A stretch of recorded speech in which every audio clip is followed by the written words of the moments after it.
Well, hello there, and welcome to another episode of Needlepoint TV. This one is all about the reversed mosaic stitch. I'm Ellen Johnson. I'm your host, and I'm delighted to be here with you. I hope that you are ready to learn all about a new stitch that you can use to add all kinds of interesting textures to your needlepoint projects. There's also a blog post over on the Serendipity Needleworks website all about the reversed mosaic stitch, so be sure to check that out. I'll link to it down below this video. So, ready to dive in?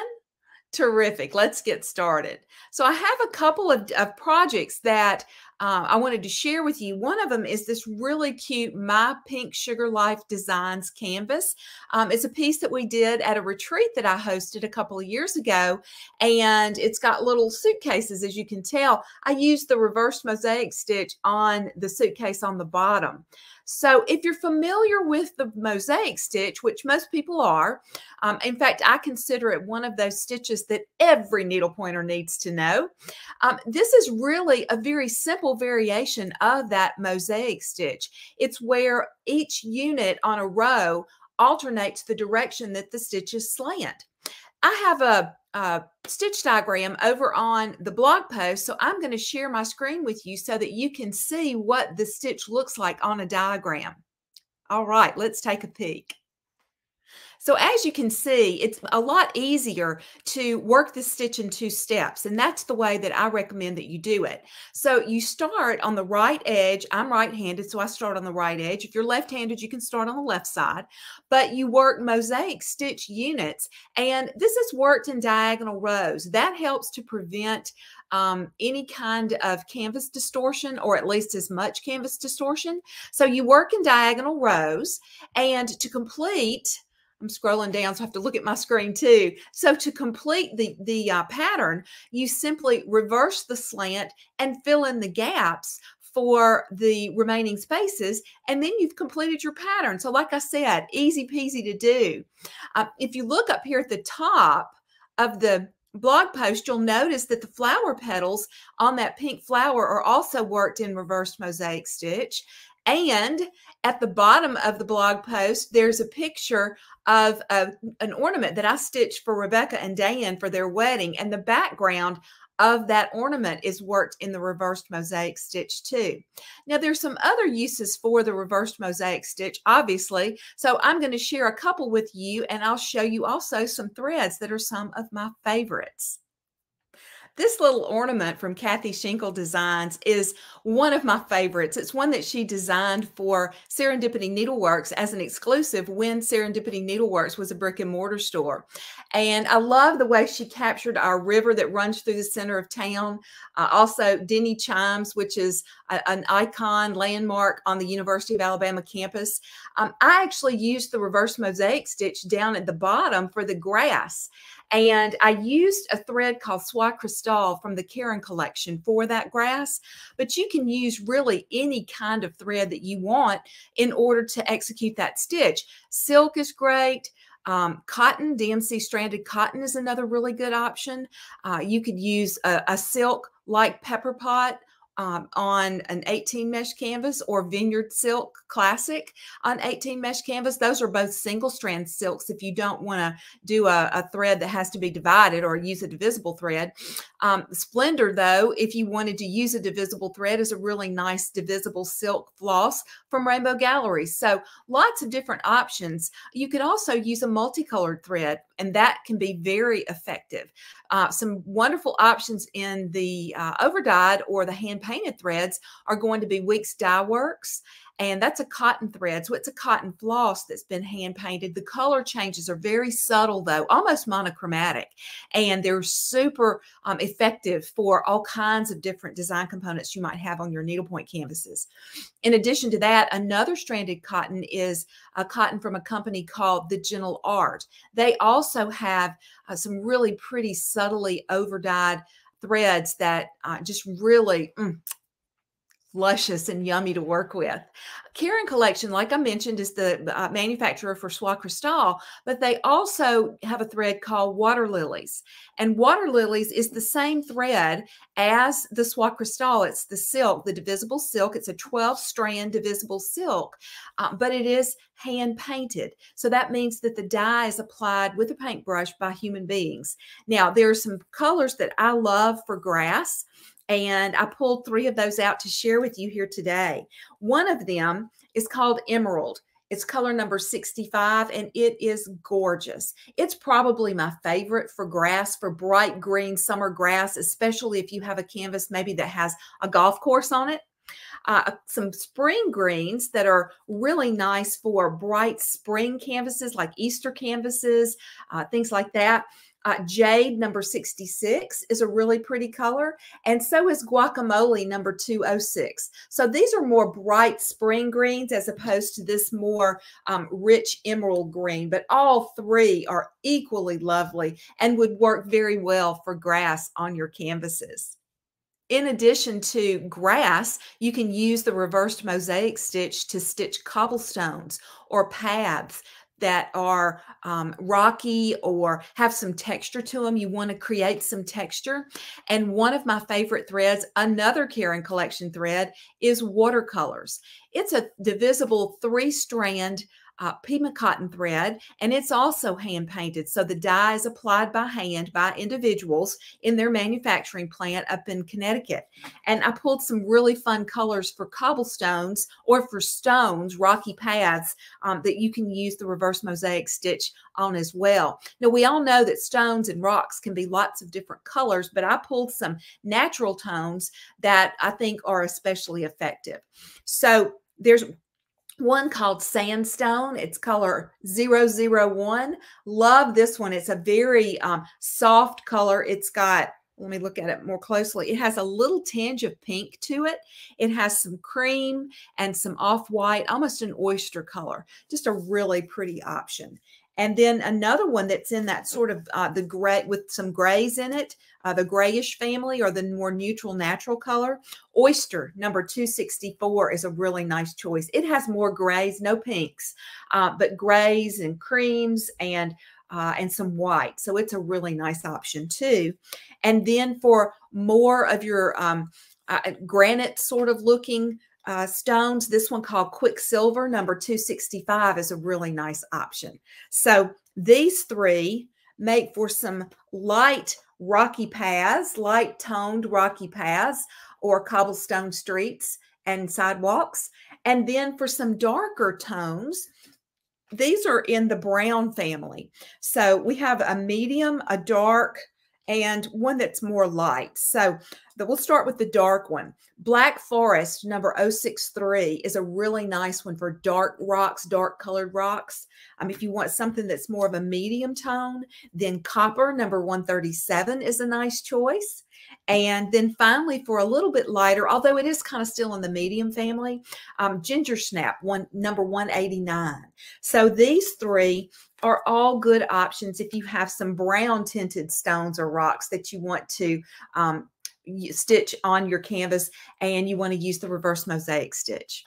All righty, that wraps up those thread suggestions that you can use for the reversed mosaic stitch. Now, let's take a peek at how to actually do the reverse mosaic stitch. Sound good? Terrific. Let's get started. All right, so you can see that I have my needle and thread to the front of the canvas in the place where I want to begin stitching. And I'll go ahead and tell you this is a 2-step stitch. So I'm going to work step 1 in blue thread, and then I'll come back and work step 2 in a different color thread, so it's easy for you to see how the pattern develops. I'm using Vineyard Merino on 13 mesh canvas, and I think it really shows up well. So we're going to begin by doing a single tent stitch to work our first stitch in our mosaic stitch unit. Then I'm going to follow that up with the second, which is a longer stitch worked over 2 canvas intersections, that one and that one, to work the long center stitch in the mosaic stitch unit. And then I'll finish that unit off with a short tent stitch. So that is a mosaic stitch unit. It's a unit comprised of 3 stitches, over 1 intersection, over 2 intersections, and over 1 intersection.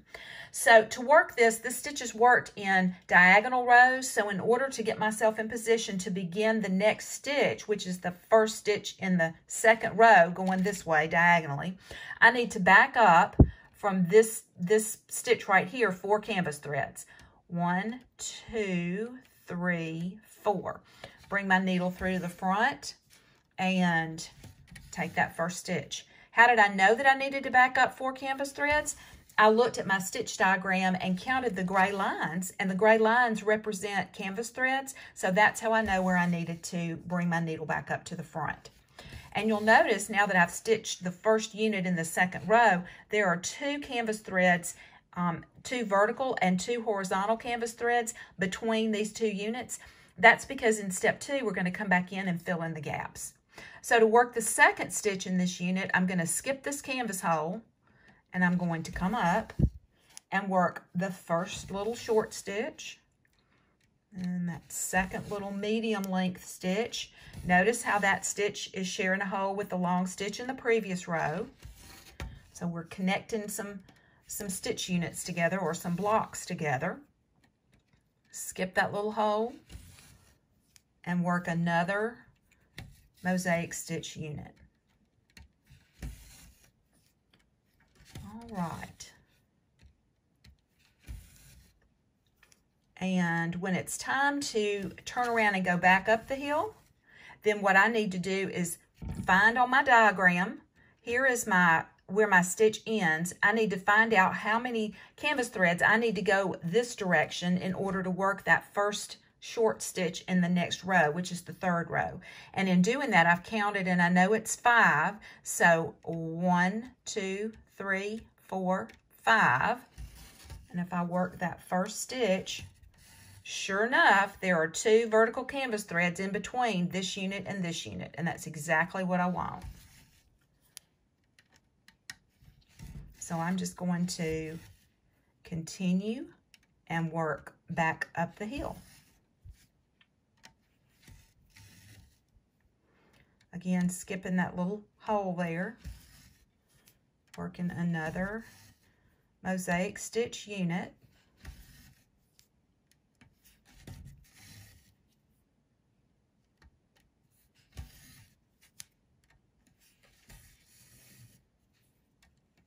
We'll finish it off with this row with 1 more mosaic stitch unit.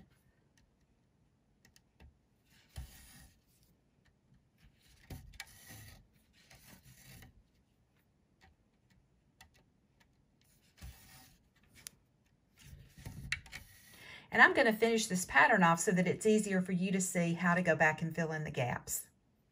Alrighty, now we're ready to go back in and work step 2. So you can see I have switched thread colors to the pink, and I have my needle in the position where I want to come back and begin this first stitch unit in the first row.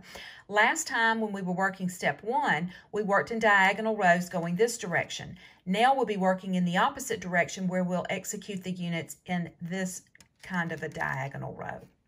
All right, so let's go ahead and work that first stitch.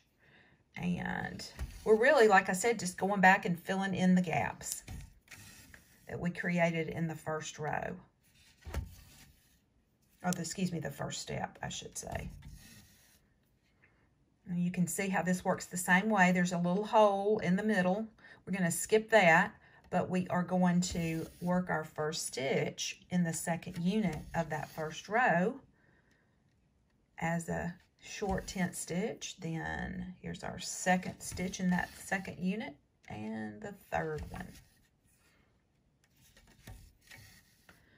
Alrighty, now I need to turn around and go back up the hill this direction. So you notice how the units and the stitches are slanted in the opposite direction. So I have to make sure when I'm working these that I keep that in mind. So I'm going to come down here and I'm going to work my way back up the hill.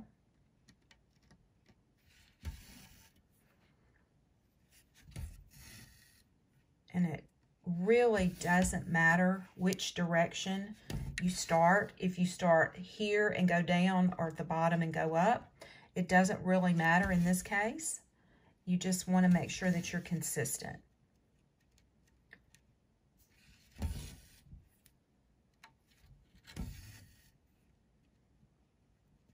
All right, let's see.